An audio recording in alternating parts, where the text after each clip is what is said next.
So bali ako pala si Sol. Bali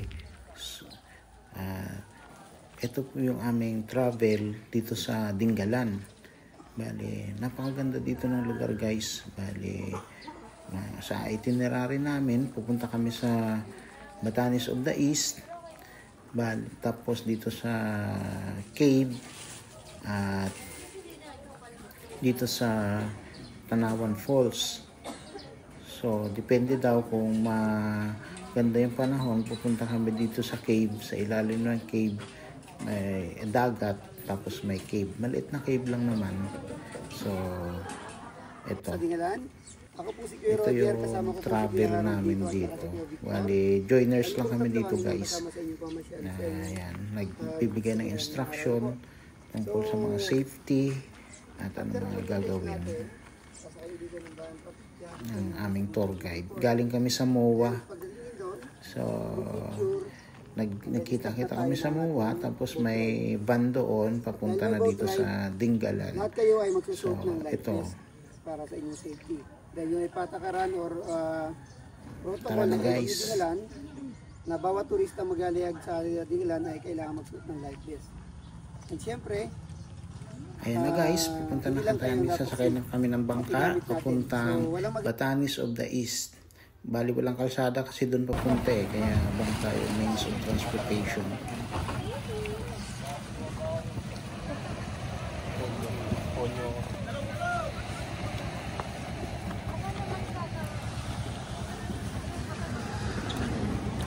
Yan to, kaway-kaway to. Ako din na baka maulog. Ayan. Hello. Kaway-kaway.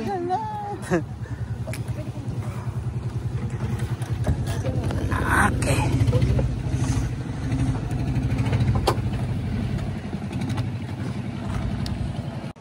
Welcome to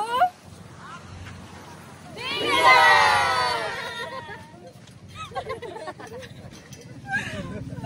Babalik pa. Pictures dito guys, bali at saka video ginagaya nila dito. Parang sa Siargao, human drone.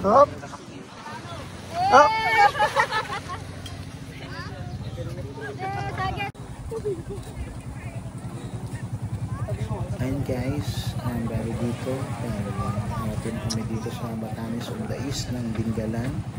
So ayan, picture na. So yung buhangin, pino, pero hindi siya masyado maputi. Pero ang ganda guys, malamig yung tubig, refreshing.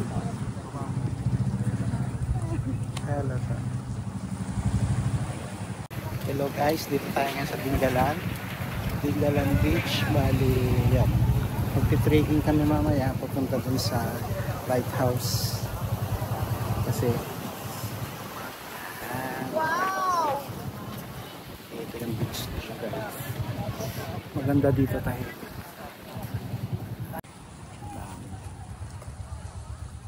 Yan guys, dito nakarating na kami sa taas. Bali matarik dito guys, sa view deck kami pumunta sa viewpoint. Sobrang lakas ng hangin. Ayan. Pero worth it yung view.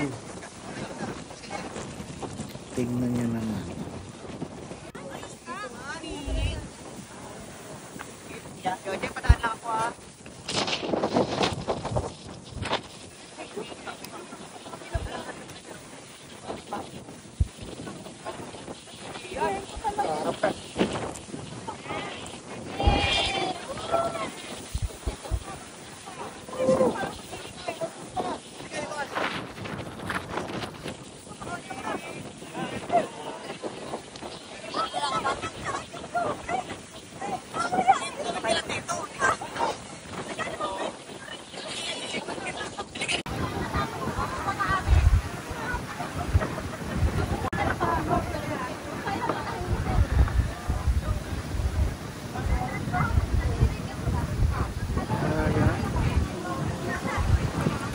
Ito 196 meters pala dito guys yung taas nito, almost 300 meters na yun.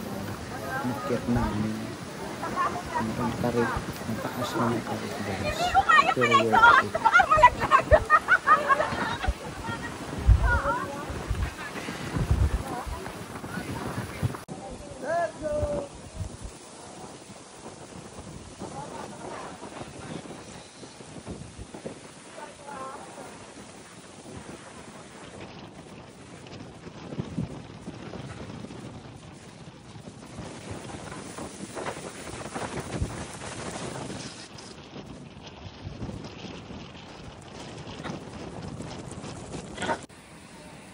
So ito na, bumaba na kami galing sa taas. Punta na, maligo na. So 10 AM pa lang din naman.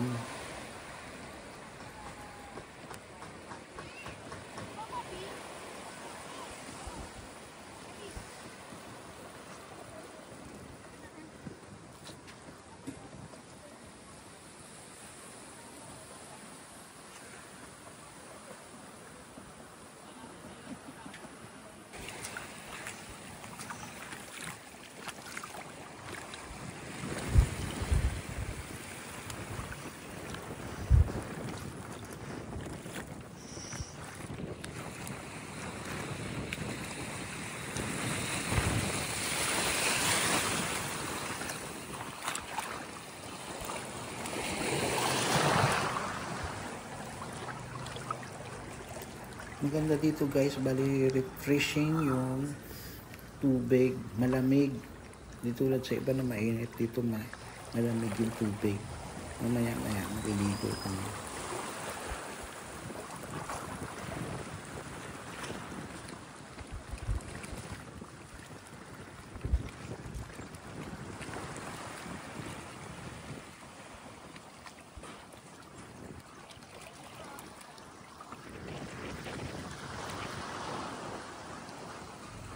So bali guys, habang naliligo kami, pinaprepare na pala yung pagkain dito sa kubo. So ito na dito. Yung mga kubo dito. Bali magbubudo kahit kami namin. Lakasan. Tingin? Ano picture ko? Tingin?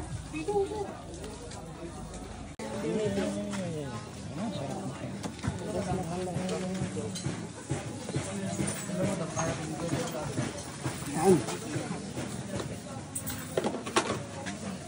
Ayan na guys, kainan na. So bali, masarap dito guys yung pagkain. Kahit simple lang, pero masarap. Sarap ng preparation nila ng pagkain. Baka hindi ko maisip eh, may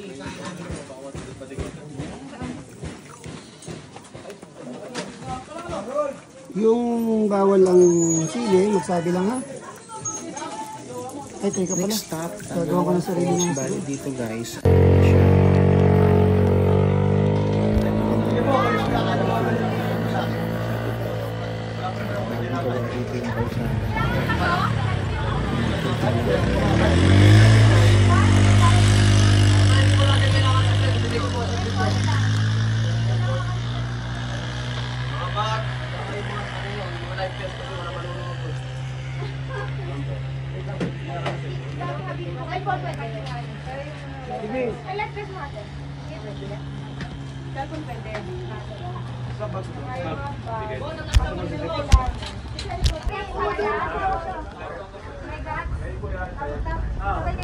Tingnan nyo yung view guys, ang ganda.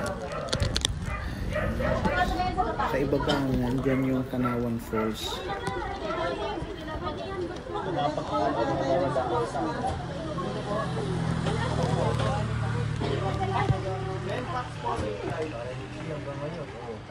Kompleto, protektodo. Ubo nga, ubo.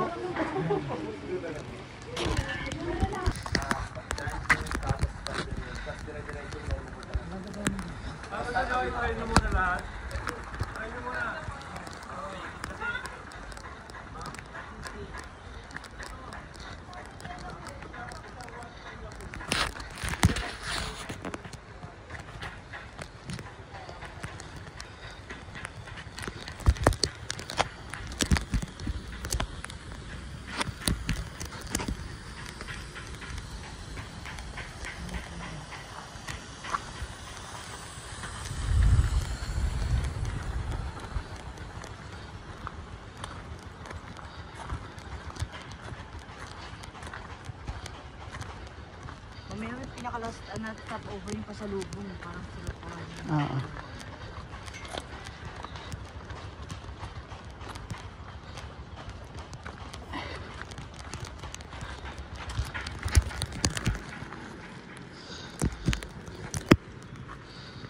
Doon yata yung falls, di ba? Pataas.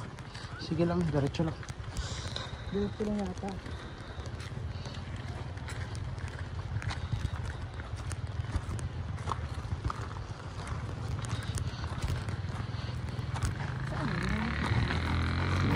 baba pala. Bumalik kami. Pili ko sa baba yun. Andun sila, andun sila.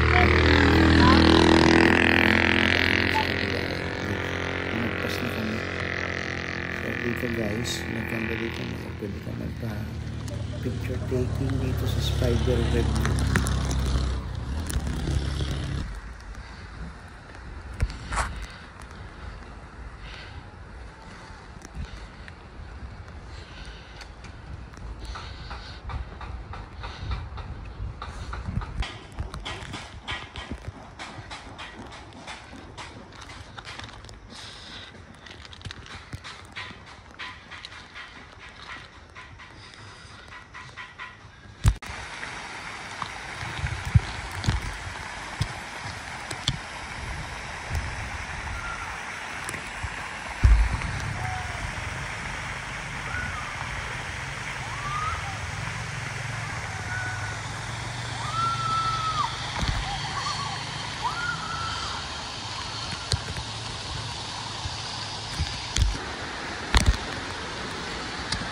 Ayan, naririnig ko na yung falls.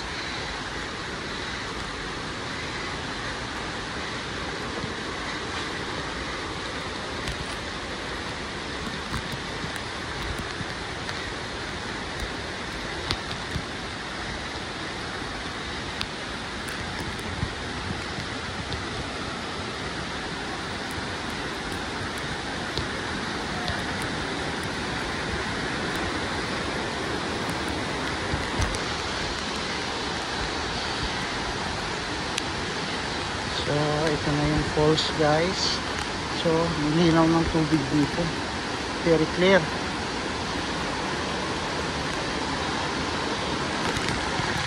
Dali, alalapit lang ako.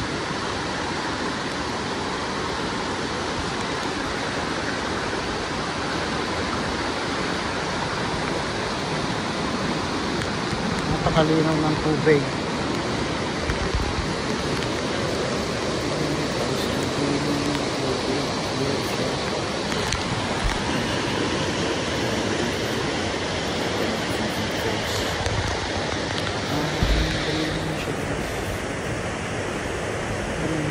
Kalinaw yung tubig dito sa Panawan Falls. Akit na ako.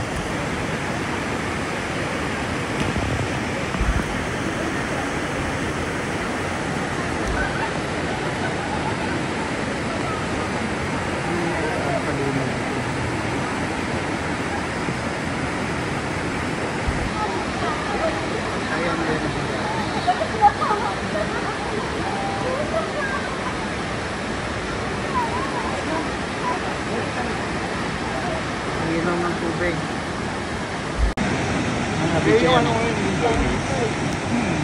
Ilan kayo? 14? 14. Nagsisipline yung iba. Kaya wala pa rito eh.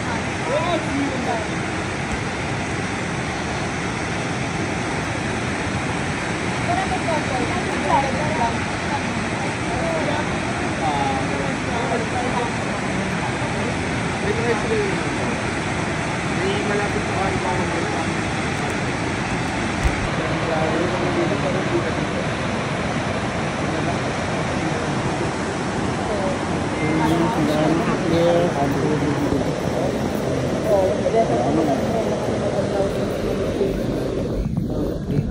Ang linaw.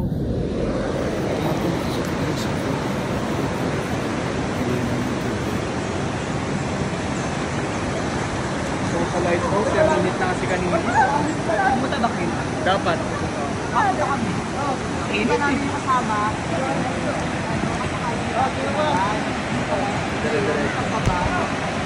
Ipa ibang way eh.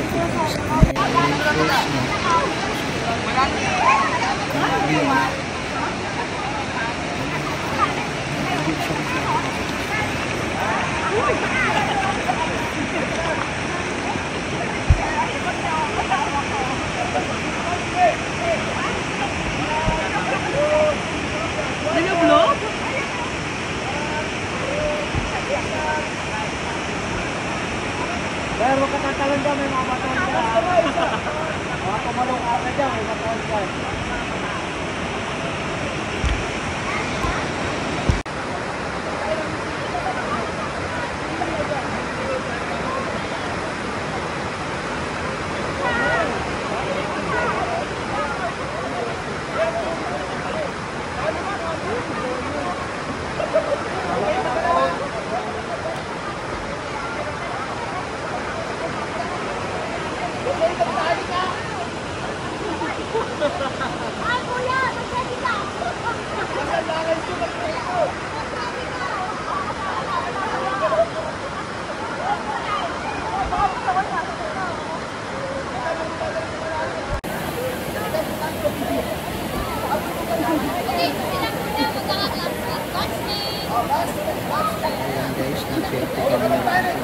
clear up na rin yung tubig.